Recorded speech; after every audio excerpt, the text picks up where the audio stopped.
तो hello guys, welcome to my new blog. तो guys આપણે પહેલી મગફળી વાયા હતા એમાં આવી ગયા છે। હવે જુઓ છે આપણી મગફળી, આ છે રોપડી કાઢી હતી એમાં નરિયો નાખી હતી અંદર, હવે બહાર કાઢવાનું ચાલુ છે। માર ચાલુ છે ઘાસની દવા મારવાનું શેડામાં। આ જુઓ તમે મગફળી પણ કેવી થઈ જશે। હવે जो पल्लूर पण वधी गयुं छे बहु, जो हाथोर हाथोर आवे छे। हवे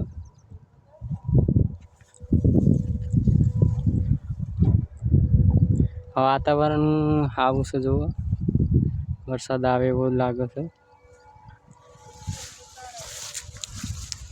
गाइस आपणे उपाड़न पण हमणे बताए कोई हाल में हजू मुहूर्त कर्युं नहीं मगफळीनुं, उपाड़ीने नहीं बताए पण थोड़ी केम कर बतावशुं। जो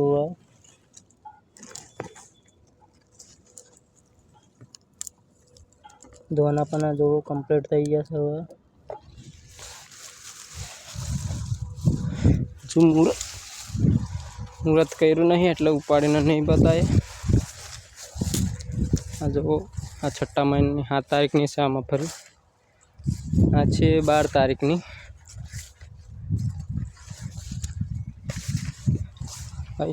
मोची मोतो नहीं रेद। हवे